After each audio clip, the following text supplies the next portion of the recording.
The morning of October 13th, 1979, started like any other Friday in Charleston, South Carolina. The sun cut through the humid coastal air, casting long shadows across the small regional airport where a white Cessna 172 sat waiting on the tarmac. What nobody knew was that this ordinary-looking aircraft was about to become the centerpiece of one of the most haunting mysteries in American rock history. A mystery that would remain buried beneath the dark waters of the Atlantic for nearly half a century.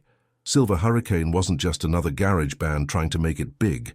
These four young men from Charleston had something special, something that made veteran music producers take notice, and fans drive hundreds of miles just to hear them play. Tommy Crawford, the lead guitarist, had fingers that could make 6 strings sound like an entire orchestra. His soaring solos had already caught the attention of major record labels, and whispers in the industry suggested a recording contract was just weeks away. But Tommy wasn't the only talent in the group. Marcus Webb on bass had a thunderous sound that could shake the foundation of any venue, while drummer Pete Sullivan kept time with the precision of a Swiss watch and the power of a freight train. And then there was Jamie Rivers, the frontman whose voice could shift from a whisper to a roar in the span of a single note, commanding any stage he stepped onto. The band had been gaining momentum throughout 1979, playing sold-out shows across the Southeast and building a devoted following that seemed to grow with every performance. Their sound was raw, honest, and electric in a way that cut straight through the disco-dominated airwaves of the late 70s. Rock and roll purists loved them, but what made Silver Hurricane truly special was their ability to reach beyond traditional rock audiences. Even the most mainstream radio stations were starting to pick up their demo tracks, and there was talk of a national tour that could launch them into the big leagues. That Friday morning, they were scheduled to fly from Charleston to Savannah for what should have been just another gig at a small venue called The Anchor. It wasn't glamorous, but every show mattered when you were climbing the ladder toward rock stardom. The flight was routine, a quick hop down the coast that would get them to Savannah with plenty of time to set up, sound check, and grab dinner before taking the stage. Tommy had made this same flight dozens of times in the past year, often piloting the Cessna himself when the band needed to get somewhere fast and cheap. But something was different that morning, though none of them could have known it at the time. Airport workers would later recall seeing an unfamiliar man in a mechanic's uniform near the aircraft earlier that week, someone who didn't work for the usual maintenance crew, but seemed to know his way around planes. When questioned years later, nobody could remember his name or provide a clear description, as if he had deliberately faded into the background of their memories. Tommy's girlfriend, Sarah Mitchell, drove the band to the airport that morning. She would later tell investigators that Tommy seemed unusually quiet during the drive, checking and rechecking the weather reports on the radio despite the clear skies. When she asked him about it, he just shrugged and said he had a strange feeling, but that could have meant anything. Musicians were known for their superstitions, their pre-show jitters, their mysterious intuitions about things that might never come to pass. The weather conditions were perfect for flying, with unlimited visibility and only light winds coming off the ocean. The Cessna had been recently serviced and showed no signs of mechanical problems during the pre-flight inspection. Tommy walked around the aircraft twice, something Sarah had never seen him do before, running his hands along the wings and peering into the engine compartment with an intensity that seemed out of character. When Marcus asked him what he was looking for, Tommy just shook his head and said everything looked fine, but his voice carried a tension that hadn't been there the night before. The takeoff was smooth and unremarkable. Air traffic control tracked the Cessna as it climbed to cruising altitude and headed southeast towards Savannah, following the coastline on a route that Tommy had flown countless times. The last radio contact came at 11:47 a.m., when Tommy reported passing a familiar landmark and confirmed his estimated arrival time. His voice on the recording was calm and professional, giving no indication of any problems or concerns. But that routine check-in would be the last time anyone would hear from Silver Hurricane. When the band failed to arrive in Savannah by their scheduled time, venue manager Rick Stevens initially wasn't worried. Flights got delayed, especially small private aircraft that had to navigate around weather or air traffic. But as the afternoon stretched into evening and repeated calls to Tommy's cell phone went straight to voicemail, Stevens began to feel the first cold touch of genuine concern. The promoter started making calls, first to the Charleston airport, then to air traffic control, trying to piece together what had happened to his headlining act. The Coast Guard launched a search operation within hours of the Cessna being reported missing.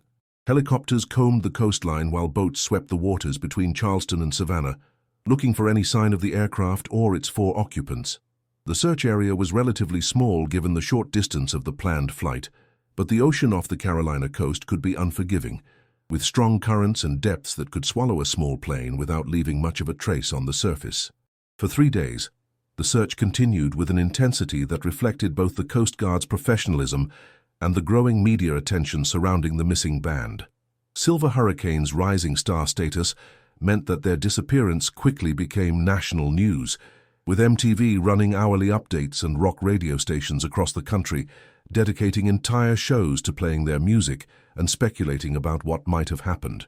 Fans gathered at both the Charleston and Savannah airports, holding vigils and clinging to hope that somehow, somewhere, the 4 young musicians were still alive. But the ocean kept its secrets. Despite covering thousands of square miles and using the most advanced search equipment available in 1979, the Coast Guard found no trace of the Cessna or its passengers. No debris field, no oil slick, no emergency beacon signal. It was as if the aircraft had simply vanished into thin air, somewhere between the South Carolina coast and their destination. The official search was called off after a week, though family members and friends continued their own efforts for months afterward, hiring private boats and pilots to scan areas that might have been missed. The families were left with nothing but questions and the crushing weight of not knowing. Tommy's parents, Helen and Robert Crawford, refused to give up hope for years, insisting that their son was too good a pilot and too careful a person to simply crash without explanation. Sarah Mitchell quit her job to join the search efforts, spending her life savings on fuel and equipment for boats that carried her up and down the coast, scanning the water for any sign of the man she had planned to marry. As weeks turned into months and months into years, the mystery of Silver Hurricane's disappearance became the stuff of legend in the Southern rock community. Other musicians wrote songs about them. Fans created conspiracy theories about everything from government cover-ups to supernatural intervention, and music historians began to document their brief but brilliant career as one of rock's great what-if stories. But for the families, it was never about legend or mystery. It was about 4 young men who had left for work one morning and never come home. The case officially remained open but inactive, filed away in Coast Guard archives along with hundreds of other maritime mysteries. Occasionally, a new lead would surface, or a piece of wreckage would wash ashore somewhere along the coast, briefly reigniting hope and media attention. But each time, the evidence would prove to be from a different aircraft or a different decade, and the families would return to their long wait for answers that seemed destined never to come. What nobody realized was that the Cessna hadn't disappeared at all.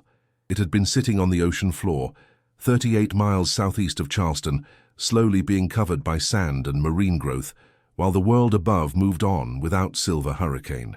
The aircraft was intact, its occupants' final moments preserved in a tomb of saltwater and metal that would remain undisturbed for nearly half a century.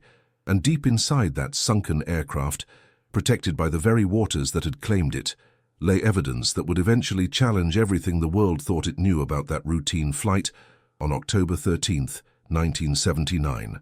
Evidence that would suggest Silver Hurricane hadn't simply crashed due to mechanical failure or pilot error, but had been brought down by something far more deliberate and sinister, something that powerful people had spent 46 years hoping would never surface. The call came at 6:23 a.m. on a Tuesday morning in March 2025, jolting Julia Crawford from a restless sleep in her cramped Atlanta apartment. She had been dreaming about her Uncle Tommy again, the same recurring nightmare that had haunted her since childhood, where she watched a small white plane disappear into grey clouds while she stood helpless on a distant shore. The ringing phone felt like a lifeline pulling her back from that familiar abyss of loss and unanswered questions. "Miss Crawford? This is Captain Rick Morrison with Deepwater Recovery Solutions out of Charleston. I think we found your uncle's plane." Julia's coffee mug slipped from her trembling fingers, shattering against the hardwood floor of her kitchen. After 46 years, 23 of which she had spent as an investigative journalist specializing in cold cases, she had never expected to hear those words. She had grown up with the story of Silver Hurricane's disappearance, had written her college thesis on unsolved aviation mysteries, had even spent several summers as a teenager volunteering with amateur search groups that continued looking for the Cessna long after the official efforts had ended. But somewhere along the way she had accepted what the rest of the world had concluded decades ago, that the ocean had claimed her uncle's band and would never give them back. Captain Morrison's diving company had been contracted to locate and recover a sunken cargo vessel from the 1940s, when their sonar equipment picked up an unexpected signature 38 miles southeast of Charleston. The target was smaller than what they were looking for, sitting in about 90 feet of water on a sandy bottom that had protected it from the worst of the ocean's corroding effects.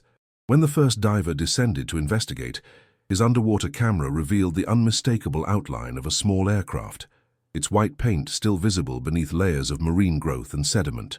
"We pulled the registration numbers off the tail section yesterday," Morrison continued, his voice carrying the weight of someone who understood the significance of what his team had discovered. "November 743 Delta. Mike." According to FAA records, that's the Cessna 172 that went missing with Silver Hurricane aboard on October 13, 1979. Julia found herself gripping the phone so tightly that her knuckles had turned white. She had memorized that registration number as a child, had seen it printed in countless newspaper articles and Coast Guard reports that her parents had collected in a thick folder they kept in the hall closet. Her mother, Tommy's younger sister, had died 5 years earlier without ever knowing what happened to her beloved brother, and Julia felt the familiar ache of wishing she could share this moment with the woman who had raised her on stories of Tommy's guitar genius and the band that almost made it big. The recovery operation took 3 days, with Morrison's team using specialized lifting equipment to carefully raise the Cessna from its underwater grave. Julia drove down from Atlanta to watch the process, standing on the deck of the recovery vessel as divers attached flotation bags and cables to the aircraft's frame. The moment when the plane's nose broke the surface for the first time in nearly half a century was both triumphant and heartbreaking, water streaming from every opening as the ocean finally surrendered its long-held secret. What emerged from the depths was a time capsule, preserved in ways that defied explanation. The salt water should have destroyed most organic materials decades ago, but the aircraft's interior remained remarkably intact. The 4 seats still held their original upholstery, faded but recognizable, and personal belongings were scattered throughout the cabin as if the occupants had simply stepped away for a moment. Most shocking of all, 3 guitar cases were still strapped securely in the cargo area, their leather exteriors worn and discolored but structurally sound. Julia's hands shook as she watched the recovery team carefully extract each item from the aircraft, documenting everything with photographs before placing the artifacts in specially prepared containers. When they opened the first guitar case, revealing Tommy's prized 1974 Fender Stratocaster, she had to turn away to hide her tears. The instrument looked exactly as she remembered it from childhood photographs, down to the small chip on the headstock that Tommy had refused to repair because he said it gave the guitar character. But it was the discovery of the flight logbook that truly changed everything. Found in a waterproof pouch tucked behind the pilot's seat, the small notebook had been protected from the ocean's destructive forces by what appeared to be a military-grade waterproof case. The pages were damp but legible, filled with Tommy's meticulous handwriting, documenting weather conditions, flight times, and mechanical observations from dozens of flights leading up to that final journey. What Julia saw when she first opened the logbook made her blood run cold. The final entries, written during the hours and days before the disappearance, told a story that no one had ever suspected. Tommy had been worried about something, documenting strange incidents and suspicious encounters that painted a picture of a band under surveillance. There were notes about unfamiliar faces at their concerts, cars that seemed to follow them between venues, and phone calls that would abruptly end when band members answered. Most disturbing of all were Tommy's observations about their aircraft, including maintenance that had been performed without his knowledge and equipment that had been tampered with in ways that only an experienced pilot would notice. October 10th. Found oil leak that wasn't there yesterday, read one entry in Tommy's careful script. Mechanic claims routine seepage, but I've never seen this pattern before. Ordered full inspection but told no appointment available until next week. Something doesn't feel right. Another entry, dated October 12th, just 1 day before the final flight, was even more ominous. Overheard conversation at hangar about taking care of the problem and making sure they don't make it to the next level. Could be coincidence, but combined with everything else, I'm starting to think we're in real trouble here. If something happens to us, look into Meridian Industries and their connections to Capitol Records. The contract offer they made last month wasn't what it seemed. Julia read and reread those final entries, her journalistic instincts immediately recognizing the significance of what she was holding. This wasn't just a pilot's routine flight log anymore, it was potentially evidence of a conspiracy that had resulted in the deaths of 4 young men whose only crime had been making music that threatened someone's interests. But who was Meridian Industries, and what connection could they possibly have had to Silver Hurricane's rising career?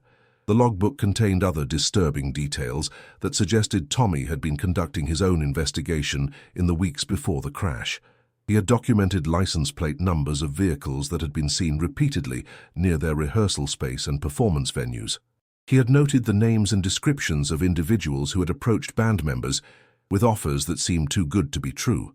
Most significantly, he had begun to suspect that their recent surge in popularity wasn't entirely organic, but was being manipulated by forces that intended to control or destroy them once they reached a certain level of success. "Marcus thinks I'm being paranoid," Tommy had written on October 8th, "but the timing of everything is too convenient. We get offered the Capitol deal, then suddenly our equipment starts malfunctioning, our transportation becomes unreliable, and people we've never seen before are asking detailed questions about our schedules and travel plans. Either we're the unluckiest band in rock history, or someone is setting us up for something bad." As Julia continued reading through the logbook, she realized that her uncle had been far more observant and strategic than anyone had given him credit for. He had been gathering evidence, documenting patterns, and trying to build a case for what he suspected was a coordinated effort to eliminate Silver Hurricane before they could achieve mainstream success. The question was why? What threat could a small rock band from Charleston possibly pose to interests powerful enough to orchestrate their destruction? The answer, according to Tommy's notes, might lie in the music itself. Silver Hurricane had been working on an album that contained songs with lyrics that were apparently more controversial than anyone had realized. Songs about corporate corruption, political manipulation, and the exploitation of artists by the music industry establishment. Tommy had written extensively about meetings with record executives who had pressured the band to change their message, to focus on safer themes that wouldn't upset the wrong people or challenge the status quo. "They want us to be another manufactured rock act," one entry explained. "All image and no substance, but Jamie's lyrics are too powerful to water down, and our sound is too authentic to fake. We're either going to make it on our own terms or not at all. Problem is, I'm starting to think not at all might be exactly what certain people have in mind." The more Julia read, the clearer it became that her uncle had been living in fear during those final weeks, torn between his desire to protect his bandmates and his determination to expose what he believed was a conspiracy against independent artists who refused to be controlled. He had even taken steps to ensure that evidence of their situation would survive if something happened to them, hiding copies of documents and recordings in locations that he carefully coded in the logbook, using a system that only someone familiar with his background would understand. Julia realized that she was holding more than just a historical artifact. She was holding a roadmap to the truth about what had really happened to Silver Hurricane. But she was also holding something that powerful people had spent 46 years believing was safely buried at the bottom of the Atlantic Ocean. People who might not appreciate having their secrets dragged to the surface after nearly half a century of assuming they had gotten away with murder. The implications were staggering. If Tommy's suspicions were correct, Silver Hurricane hadn't died in an accident. They had been assassinated. And if that was true, then the same forces that had killed them in 1979 might still be out there, still powerful, still willing to do whatever it took to protect their secrets. Julia felt a chill that had nothing to do with the ocean breeze as she considered what she was contemplating. She was thinking about taking on an investigation that had already cost 4 lives, pursuing a story that someone had been willing to commit murder to suppress. But as she held her uncle's waterlogged guitar picks in her palm and stared at his final written words, Julia knew she had no choice. She had spent her entire career seeking truth in impossible places, exposing corruption that others preferred to keep hidden, giving voice to victims who had been silenced by power and money. This was her family, her blood, her responsibility. She would follow Tommy's trail wherever it led, no matter how dangerous the journey might become. The question was whether she was already too late, whether the mere discovery of the aircraft had already triggered alarms in circles where Silver Hurricane's name hadn't been spoken in decades, whether powerful people were already making plans to ensure that the truth would remain buried, this time permanently. Julia didn't waste time mourning or celebrating the discovery. Within 48 hours of the Cessna being pulled from the Atlantic, she had taken a leave of absence from her position at the Atlanta Journal-Constitution and rented a small apartment in Charleston, 3 blocks from the marina, where the recovered aircraft was being stored in a Coast Guard facility. She needed to be close to the evidence, close to the places where her uncle had lived and worked, close to whatever secrets this city had been keeping for nearly half a century. The first thing she learned was that she wasn't the only one interested in the recovery. Within days of the story hitting national news, Julia began noticing the same dark sedan parked across from her apartment building at different times of the day. When she mentioned it to Captain Morrison, he revealed that his diving company had been contacted by 3 separate law firms, each claiming to represent interested parties who wanted to purchase the aircraft and all recovered materials for historical preservation purposes. The offers were substantial, far more than the plane and its contents could possibly be worth to any legitimate collector. "They're not offering collector money," Morrison had told her during a tense conversation at a waterfront coffee shop. "They're offering shut up and disappear money, the kind of figures that make people ask questions they might not want answered." Julia's investigation began with decoding the references in Tommy's logbook. Her uncle had been methodical in his documentation, but he had also been careful not to put anything in writing that could directly implicate him if the notebook fell into the wrong hands. Instead, he had developed a system of initials, code words, and location references that required intimate knowledge of the band's history and Charleston's geography to decipher. The breakthrough came when Julia visited her uncle's childhood home, now owned by strangers, who graciously allowed her to walk through the property where Tommy had grown up. In the basement, she found something that the current owners had never bothered to remove: a series of small pencil marks on the concrete wall behind the old water heater. To anyone else, they would have looked like random scratches or measurement marks, but Julia recognized them immediately as coordinates. Tommy had been hiding things in the same places he had stashed his treasures as a boy. Following the coordinates led her to a storage unit on the outskirts of Charleston, a facility that had been prepaid for decades by a trust fund Tommy had established just weeks before his disappearance. The manager, an elderly man named Pete Kowalski, remembered the young musician who had rented the unit and insisted on paying 50 years in advance, claiming he wanted to make sure his insurance policy would be safe no matter what happened to him. He said if anything ever happened to him, someone from his family would eventually come looking, Kowalski recalled as he led Julia through the rows of metal storage units, said they'd know what to look for and where to find it. I always thought he was being paranoid, but I guess paranoia ain't paranoia when they're really out to get you. What Julia found inside Unit 247 changed everything she thought she knew about her uncle and his band. Tommy hadn't just been a talented musician, he had been conducting a sophisticated investigation into the music industry's darker corners. The storage unit contained boxes of documents, photographs, audio recordings, and correspondence that painted a picture of corruption and intimidation that went far beyond anything Julia had imagined.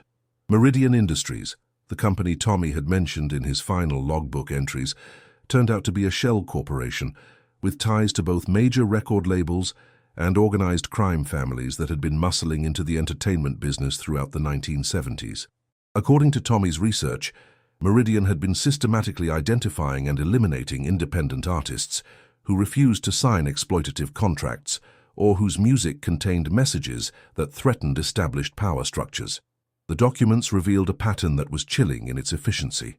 Bands that showed promise but resisted corporate control would first be offered lucrative deals with impossible terms designed to trap them in legal and financial obligations. If they refused, they would face a campaign of harassment, sabotage, and intimidation designed to destroy their careers and drive them out of the music business. And if those tactics failed, if a band was too talented or too stubborn to be deterred, they would simply disappear. "It's not just about money," Tommy had written in a typed report that was clearly intended as evidence. "It's about control. They can't allow independent artists to succeed outside their system because it proves that their system isn't necessary. Every band that makes it on their own terms is a threat to the entire structure they've built to exploit and control musicians. Julia discovered that Silver Hurricane had been far from the only target. Tommy's files contained information about dozens of other bands and solo artists who had disappeared, died in suspicious accidents, or been destroyed by scandals that emerged at suspiciously convenient times. The pattern was always the same: rising talent, independence from major label control, and then sudden tragedy or career destruction that served as a warning to other artists who might consider following the same path. The most shocking revelation came in the form of audio recordings that Tommy had made secretly during meetings with record industry executives. Using equipment hidden in his guitar case, he had captured conversations that explicitly discussed Silver Hurricane as a problem that needed to be solved, and outlined strategies for eliminating them that ranged from legal sabotage to more direct action. In one particularly damning recording, a voice that Tommy had identified as belonging to Meridian Industries executive Richard Blackwood could be heard saying, "The hurricane problem resolves itself next week. After that, every other upstart band in the Southeast will understand what happens when you don't play by our rules. Sometimes you have to make an example to keep the rest in line." As Julia listened to these recordings in the cramped storage unit, she felt a chill that went beyond the autumn air. Her uncle hadn't just suspected he was in danger, he had known it with absolute certainty. He had documented the threats, recorded the evidence, and prepared for his own murder with the methodical precision of an investigative journalist who knew his time was running out. But the most important discovery was yet to come. Hidden in a sealed envelope marked for Julia the final truth, she found a detailed account of Tommy's last conversation with an FBI agent named Daniel Foster, who had been investigating organized crime connections to the music industry. According to Tommy's notes, Agent Foster had warned him that Silver Hurricane was under federal protection as potential witnesses in a larger investigation, but that protection had been compromised by corruption within the Bureau itself. "Foster says there's a leak somewhere high up in the federal task force," Tommy had written. "Someone with access to witness protection information has been feeding our movements and travel plans to the people we're supposed to be protected from. He thinks our flight to Savannah is a setup, that they're planning to make their move while we're in the air, where there won't be any witnesses or survivors." The final entry in the envelope was dated October 12th, just one day before the fatal flight. "Foster has gone missing. His partner says he never came home last night and isn't answering his phone. I think we're on our own now. If something happens to us tomorrow, this evidence needs to get to the right people.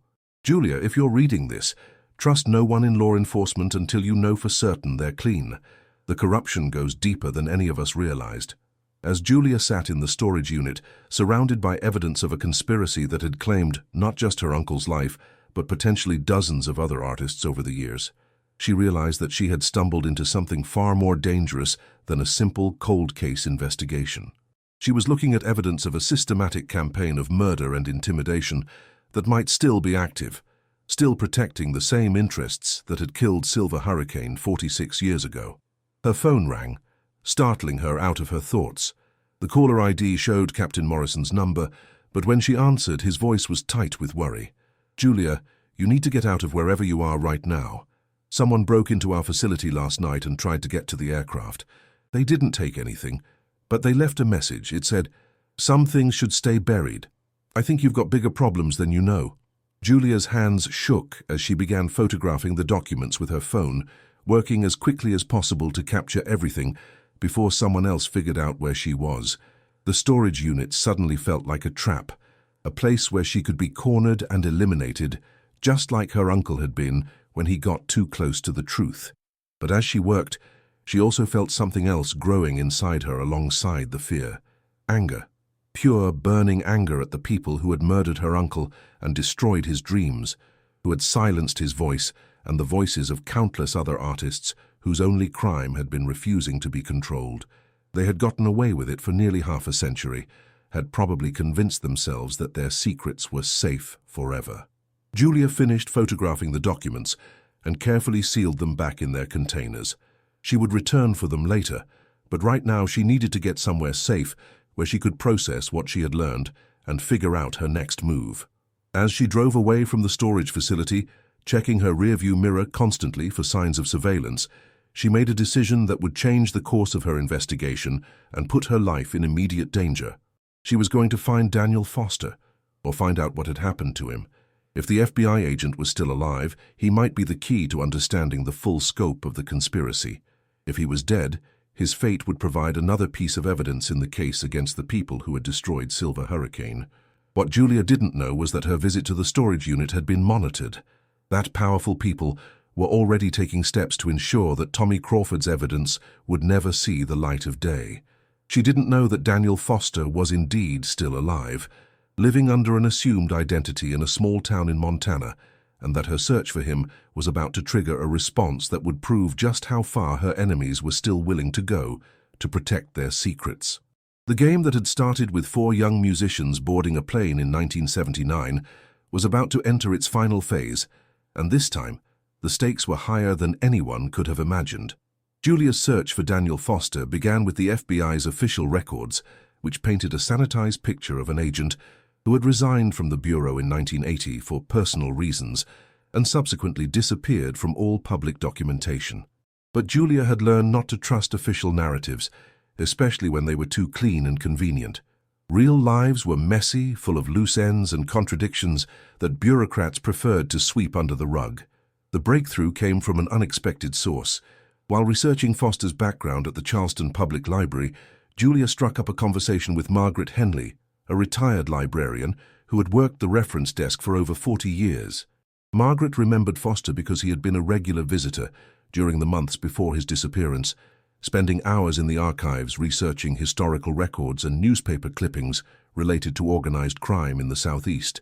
He was looking for patterns, Margaret recalled as she led Julia through the same archive sections Foster had frequented, said he was trying to understand how certain business interests had been operating in the shadows for decades. He was particularly interested in entertainment industry connections, but also shipping companies, construction firms, and political campaigns. Smart man, very thorough, but also very worried about something. Margaret had kept detailed logs of the materials Foster had requested, a habit that had served her well during a career spent helping researchers track down obscure information. According to her records, Foster had been especially interested in the financial records of companies that had operated in the Charleston area during the 1970s, cross-referencing business licenses, property transactions, and political contributions to identify hidden connections between seemingly unrelated organizations. He found something that scared him, Margaret continued, pulling out a thick folder of photocopied documents. During his last visit, he asked me to keep copies of everything he had been researching, said it was important that someone else know what he had discovered in case something happened to him. I thought he was being dramatic, but when he never came back, I started to wonder. The documents Foster had left behind revealed a web of corruption that extended far beyond the music industry. Meridian Industries was just one piece of a much larger puzzle, connected to a network of shell companies and front organizations that had been funneling money between legitimate businesses and criminal enterprises for decades. The same people who had controlled drug trafficking and illegal gambling had systematically moved into entertainment, using their established methods of intimidation and violence to dominate a new and lucrative market. Julia spent hours cross-referencing Foster's research with her uncle's files, slowly building a comprehensive picture of how the conspiracy had operated. The pattern was sophisticated and ruthless. Identify promising independent artists, offer them contracts designed to give the organization total control over their careers and finances, and eliminate anyone who refused to cooperate. The beauty of the system was that most people never realized what was happening until it was too late to escape. They didn't just want to make money from music, Julia muttered to herself as she studied financial records showing massive transfers between Meridian Industries and various record labels. They wanted to control what messages reached the public, what ideas were allowed to spread, what kinds of social or political commentary were acceptable. Music was just the delivery system, but Foster's research also contained something else, something that explained why he had disappeared so suddenly and completely. Hidden among the financial documents was evidence that the corruption reached into the highest levels of federal law enforcement, including FBI supervisors, who were actively protecting the criminal organization Foster was investigating. Names, badge numbers, and detailed accounts of meetings where federal agents had been given instructions to sabotage their own cases and eliminate evidence that could expose the conspiracy. The most damning document was a memorandum dated October 11, 1979, just 2 days before Silver Hurricane's final flight. The memo, written on FBI letterhead and signed by Deputy Director Lawrence Thornton, authorized the termination of Operation Crescendo and the permanent reassignment of all associated personnel. Operation Crescendo, according to Foster's notes, was the code name for the federal investigation into organized crime infiltration of the music industry. All physical evidence related to Operation Crescendo will be destroyed immediately, the memo continued. All witness protection arrangements will be terminated without notification to subjects. Agent Foster will be reassigned to administrative duties pending review of his security clearance and mental fitness for continued federal employment. Julia felt her blood turn to ice as she read those words. The FBI hadn't just failed to protect Silver Hurricane, they had actively participated in setting them up for elimination. The federal government itself had been compromised by the same criminal interests that her uncle had been trying to expose. Her phone buzzed with a text message from an unknown number. "Stop digging or join your uncle." Julia looked around the empty library, suddenly aware of how isolated and vulnerable she was. The building was nearly deserted, with only Margaret and a few students scattered among the stacks. Anyone could walk in. Anyone could be watching. Anyone could be preparing to ensure that she never left with the information she had discovered. She quickly photographed the remaining documents, her hands shaking so badly that several images came out blurred. As she worked, she heard footsteps in the hallway outside the archive room, slow and deliberate, as if someone was checking each room systematically. Margaret had gone home an hour ago, and the library was supposed to be locked to all but authorized researchers. Julia gathered the documents and slipped out through a rear exit, emerging into an alley behind the library where her rental car was parked. As she fumbled with her keys, she noticed a man in a dark suit standing at the mouth of the alley, smoking a cigarette and watching her with the kind of professional attention that made her skin crawl. When their eyes met, he smiled and dropped the cigarette, crushing it under his heel as he started walking toward her. Julia managed to get her car started and backed out of the alley before the man reached her, but she could see him in her rearview mirror, calmly writing down her license plate number as she drove away. The message was clear. They knew who she was, they knew where she was, and they wanted her to know that they were watching. But the threats only strengthened Julia's resolve. She had been intimidated by powerful people before, had faced down corrupt politicians and corporate executives who thought they could silence inconvenient journalists with fear and threats. The difference this time was personal. This time they had killed her family. Her next step was to find Daniel Foster himself, assuming he was still alive. The official record showed no trace of him after 1980, but Julia had learned that people who wanted to disappear completely usually needed help from professionals who knew how to create new identities and establish new lives. The same underground networks that helped domestic violence victims escape abusive spouses also served whistleblowers and former federal agents who found themselves on the wrong side of powerful enemies. The lead came from an unlikely source, a retired social worker named Patricia Valdez, who had run a halfway house for federal witnesses in the 1980s. Patricia remembered Foster because he had been different from the typical organized crime witnesses who passed through her facility. He had been older, more educated, and deeply traumatized by his experiences in federal law enforcement. He didn't trust anyone in the government, Patricia recalled during a careful conversation at a coffee shop far from Charleston's downtown area. Said he had seen how deep the corruption went and that there was no one left who could be trusted to do the right thing. He was planning to disappear completely, to start over somewhere where his enemies couldn't find him. Patricia had helped Foster establish a new identity and provided him with contacts who could help him settle in a remote location where he could live quietly without attracting attention. According to her records, Foster had chosen Montana, specifically a small town called Glacier Point, where he could blend in among other refugees from urban violence and government persecution. He said he was going to write everything down someday, Patricia continued. All the evidence he had gathered, all the names and connections he had uncovered, he wanted to make sure that someday, when it was safe, the truth would come out, and the people responsible would face justice. Julia felt a surge of hope.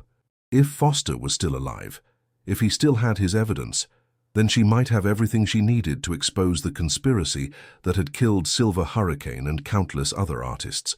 The combination of her uncle's documentation and Foster's federal investigation could provide the kind of comprehensive proof that would be impossible for anyone to dismiss or suppress.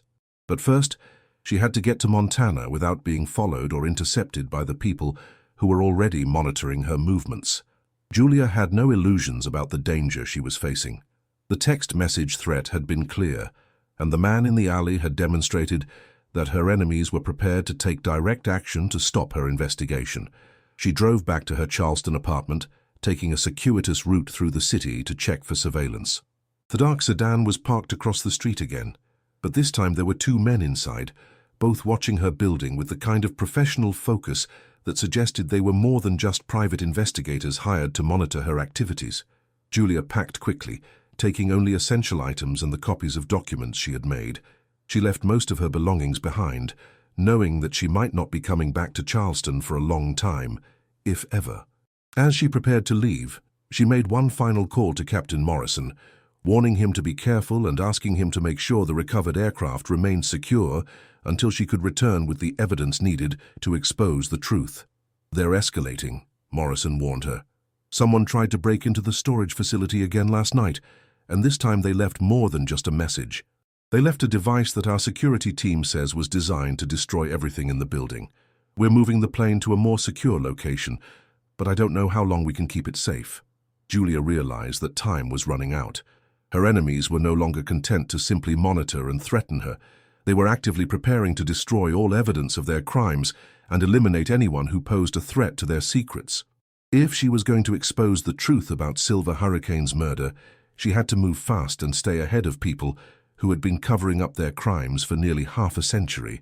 As she drove toward the interstate that would take her to Montana, Julia caught sight of headlights in her rearview mirror that seemed to be following her at a consistent distance. The game of cat and mouse that had started with her uncle's investigation was entering its final phase, and this time the stakes were life and death for everyone involved. But Julia had one advantage that her enemies didn't know about. Hidden among her uncle's documents was a piece of information that Foster had provided, a secret that could blow the entire conspiracy wide open if she could reach Montana alive and find the man who held the key to bringing down the criminal organization that had terrorized the music industry for decades. The drive to Montana took Julia through 3 days of constant vigilance, switching rental cars twice and taking routes that doubled her travel time, but helped her identify and evade the surveillance teams that seemed to appear wherever she stopped. By the time she reached the outskirts of Glacier Point, a town so small it barely qualified for inclusion on most maps, she had confirmed that at least 6 different vehicles had been tracking her progress across the country. Glacier Point sat nestled in a valley surrounded by pine-covered mountains, the kind of place where people came to disappear from the world and its complications. The town consisted of a single main street lined with weathered storefronts, a diner that served as the unofficial community center, and maybe 300 residents who minded their own business and expected others to do the same. It was exactly the kind of place where a former FBI agent might be able to live quietly under an assumed identity for 45 years. Julia checked into the town's only motel under a false name, using cash and avoiding the security cameras that seemed to be everywhere in larger cities, but were mercifully absent in this remote corner of Montana. The desk clerk, an elderly woman named Ruth, seemed more interested in her crossword puzzle than in gathering information about her guests, which suited Julia perfectly. Finding Daniel Foster proved to be more challenging than she had anticipated. Patricia Valdez's information was decades old, and there was no guarantee that Foster was still alive, much less still living in the same area. Julia spent her first day in Glacier Point, walking the town's few streets, visiting the diner, the hardware store, and the small library, casually asking about long-time residents and trying to identify anyone who might match Foster's description. The breakthrough came from Betty Morrison, the owner of the local diner, who remembered a man named David Franklin moving to town in 1980 and keeping to himself ever since. Franklin lived in a cabin about 10 miles outside town, rarely came into Glacier Point except for supplies, and paid for everything in cash. Most interesting of all, he had been asking questions recently about strangers who might be looking for him, as if he was expecting someone to eventually track him down. "He's been jumpy lately," Betty confided, as she refilled Julia's coffee cup. "Came in last week asking if anyone had been asking about him, said he had a feeling his past was catching up with him.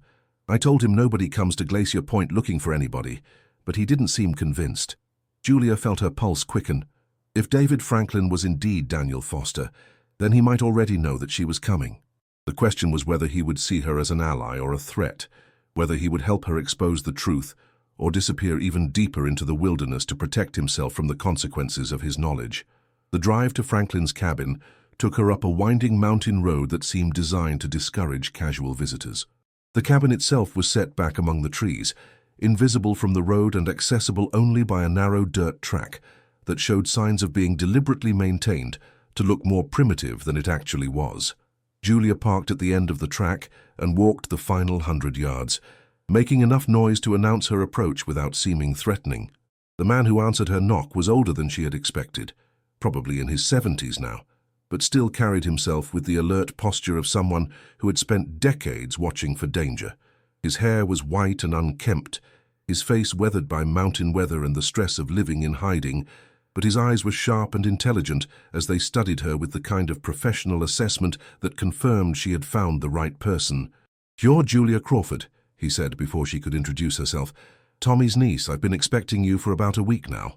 Julia felt a mixture of relief and apprehension. Foster had been expecting her, which meant he had been monitoring news about the aircraft recovery and her investigation. But it also meant that others might be monitoring the same channels, that her enemies might already know where she was and be planning their response. "They killed him," Foster continued, stepping aside to let her into the cabin. "Killed all of them. And they've been getting away with it ever since, because people like me were too scared to speak up, and people like you didn't know where to look for the truth." The interior of Foster's cabin was a shrine to the investigation he had never been able to complete. Every wall was covered with documents, photographs, newspaper clippings, and hand-drawn charts showing connections between individuals and organizations.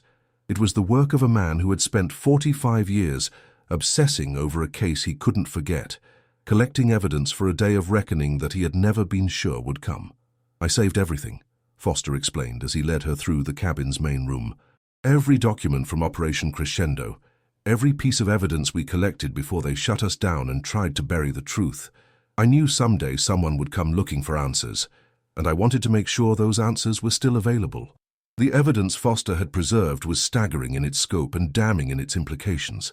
He had documented not just the Silver Hurricane conspiracy, but the entire criminal organization that had been systematically taking over the American entertainment industry since the 1960s.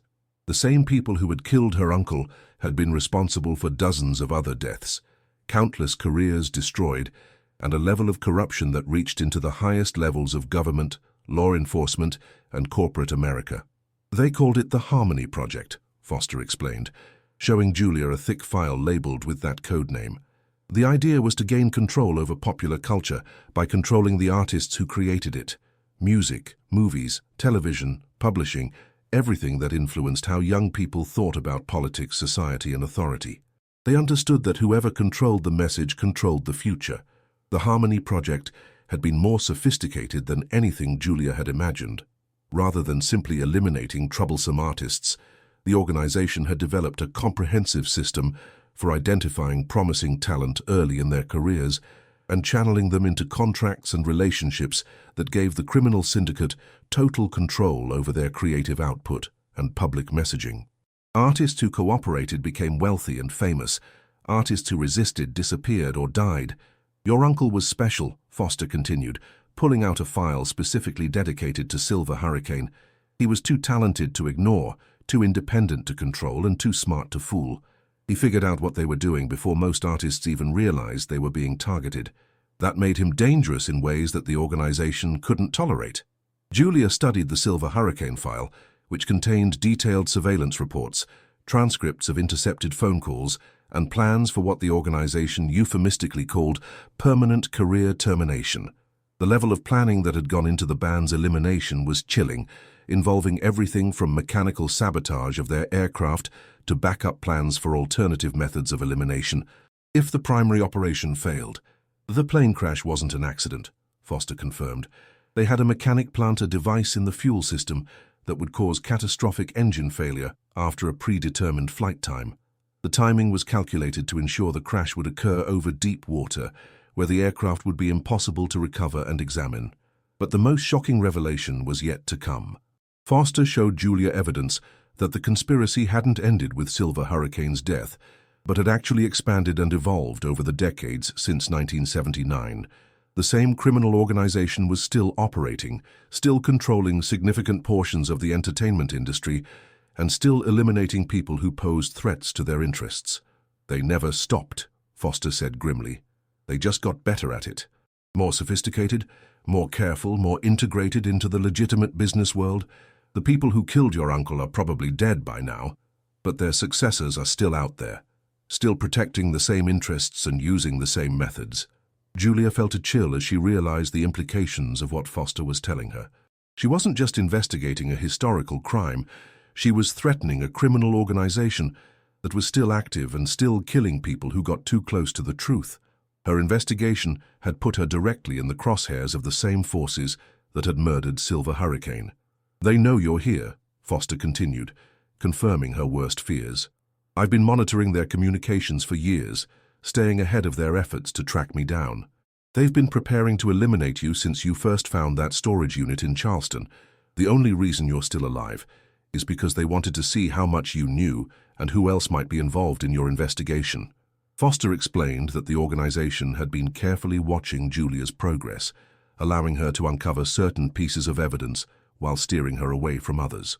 They had been using her investigation as a way to identify and eliminate any remaining threats to their security, planning to kill her once they were certain she had led them to all the surviving evidence and witnesses. But they made a mistake, Foster said with the first smile Julia had seen from him. They assumed I was dead, that I'd been eliminated along with everyone else who knew about the Harmony Project.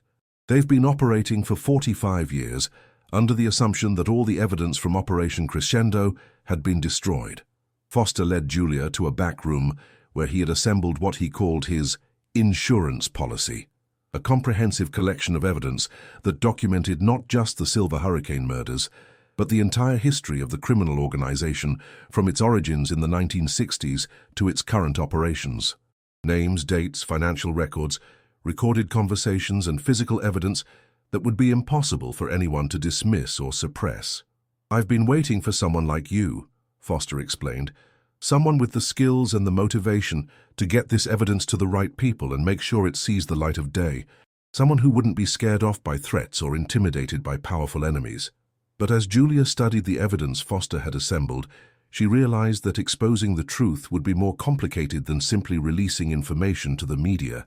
The criminal organization had spent decades infiltrating law enforcement, the court system, and the press itself. They had the resources and connections to suppress evidence, discredit witnesses, and eliminate threats before the truth could be properly documented and distributed. We need to be strategic, Foster warned. We get one chance at this. If we move too fast or trust the wrong people, they'll destroy the evidence and kill everyone involved before the story can get out. But if we're smart about it, if we plan carefully and move decisively, we can finally bring down the people who killed your uncle and make sure they pay for 45 years of murder and corruption. As they worked through the night, planning their strategy for exposing the conspiracy, Julia felt both excitement and terror. She was closer to the truth than anyone had been since 1979, but she was also in more danger than she had ever imagined. The same forces that had killed Silver Hurricane were still out there, still powerful, and still willing to commit murder to protect their secrets. What neither Julia nor Foster knew was that their mountain hideaway had already been discovered, that their enemies were preparing for a final confrontation that would determine whether the truth about Silver Hurricane would finally be revealed, or whether it would die with the last two people who possessed the evidence to expose one of the most shocking conspiracies in American history. The attack came at dawn, just as Julia and Foster were finishing their preparations to transmit the evidence to multiple media outlets simultaneously. The first sign of trouble was the sound of vehicles approaching on the mountain road, engines straining against the steep grade as they climbed toward the cabin. Foster immediately moved to the window, his decades of paranoia finally validated as he counted at least 4 black SUVs making their way up the narrow track. "They found us," he said grimly, moving with surprising speed for a man in his 70s. "But we knew this was coming. Everything is ready." Julia felt her heart racing as she watched Foster activate a complex communications system he had spent years building, designed to simultaneously upload terabytes of evidence to secure servers around the world while broadcasting live video and audio to multiple news organizations. The system was his masterpiece, the culmination of 45 years of preparation for this exact moment. "Whatever happens next," Foster told her as his fingers flew across multiple keyboards, "the truth is going out. They can't stop it now." The upload began just as the first armed men emerged from the vehicles below, moving with military precision as they surrounded the cabin. Julia recognized the same cold professionalism she had seen in the man at the Charleston Library, the kind of efficiency that came from years of eliminating problems for people who preferred to remain anonymous. "Julia Crawford," an amplified voice called from outside, "we know you're in there. We've come to offer you a deal." Julia moved to the window and saw a woman in an expensive suit standing behind the armed men, someone who radiated authority and power, despite her carefully maintained appearance of respectability. This wasn't a street-level operative or hired muscle. This was someone from the top of the organization, someone important enough to handle this situation personally. "My name is Victoria Blackwood," the woman continued. "I represent certain business interests that have been following your investigation with great concern. We're prepared to offer you substantial compensation for your discretion in this matter." Foster snorted with bitter laughter. "Victoria Blackwood," he muttered. "Richard Blackwood's daughter. The same family that's been running this operation for 3 generations. She probably gave the order to kill your uncle personally." Julia felt a surge of rage as she realized she was looking at the person directly responsible for her uncle's murder. The woman standing calmly in the mountain clearing wasn't just another corporate executive or government official. She was the heir to a criminal empire that had been built on the bodies of artists who refused to be controlled. "We know about the evidence you've collected," Blackwood continued. "We know about Mr. Foster's cache of documents and recordings. What you don't understand is that releasing this information will accomplish nothing except getting more people killed. The interests we represent have resources and influence that extend far beyond anything you can imagine." But Foster's upload system was already working, transmitting decades of evidence to journalists and investigators around the world. Julia watched the progress bars crawling across multiple monitors, each one representing another piece of the conspiracy being preserved and distributed beyond the reach of Blackwood's organization. 60% complete, Foster reported. "They can't stop it now even if they kill us both." The next few minutes unfolded with a surreal quality that Julia would remember for the rest of her life. Blackwood's operatives began moving closer to the cabin, clearly preparing for a final assault, while news organizations around the world started receiving the first fragments of evidence about the Harmony Project. Julia could hear Foster's radio scanner picking up emergency communications as law enforcement agencies tried to process the flood of information that was suddenly appearing on their desks. 75%, Foster announced. "The Silver Hurricane files are already out there. The world is about to learn what really happened to your uncle." Through the window, Julia could see Blackwood talking urgently on a satellite phone, her calm demeanor beginning to crack as she realized that the situation was spiraling beyond her control. Whatever orders she was receiving from her superiors clearly weren't the kind she was accustomed to following. 85% complete. "The current operations files are uploading now. Every active agent, every corrupt official, every business front they're using today." Julia felt a mixture of triumph and terror as she watched the final pieces of evidence flow out into the world. In a matter of minutes, the conspiracy that had killed her uncle and terrorized the music industry for decades would be completely exposed. But she also knew that Blackwood's people wouldn't simply walk away and accept defeat. They would fight to the end, and that end was rapidly approaching. "Upload complete," Foster announced with quiet satisfaction. "It's done. The truth is out there, and there's nothing they can do to put it back in the box." The assault on the cabin began immediately, with armed operatives advancing from multiple directions, while Blackwood retreated to a safe distance. But Foster had prepared for this moment too, and his mountain hideaway was more fortress than cabin. Steel shutters slammed down over the windows, reinforced doors locked automatically, and defensive systems that Julia hadn't even noticed began activating throughout the building. "This place was built to withstand a siege," Foster explained, as bullets began striking the cabin's armored exterior. "I always knew it would end this way. But now, at least, it ends with the truth finally being told." Julia crouched behind Foster's communications equipment, watching news alerts begin appearing on screens around the world as journalists started processing the evidence they had received. The story was breaking simultaneously in dozens of countries, making it impossible for Blackwood's organization to suppress or control the narrative. Breaking: massive document leak exposes decades of murder and corruption in entertainment industry, read one headline. FBI cover-up revealed in 1979 rock band disappearance, announced another. Within minutes, the story was trending globally, with millions of people learning for the first time about the criminal conspiracy that had been operating in plain sight for nearly half a century. Through the armored windows, Julia could see Blackwood pacing frantically as she tried to coordinate damage control efforts that were clearly failing.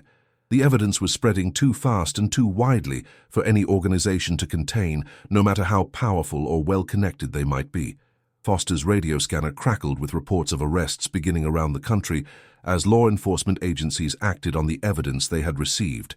Corporate offices were being raided, financial accounts were being frozen, and high-ranking officials in government and law enforcement were being taken into custody on charges that ranged from conspiracy to murder. "It's working," Foster said with wonder in his voice. "After 45 years, it's actually working." The siege continued for several hours, but the attackers' hearts clearly weren't in it anymore.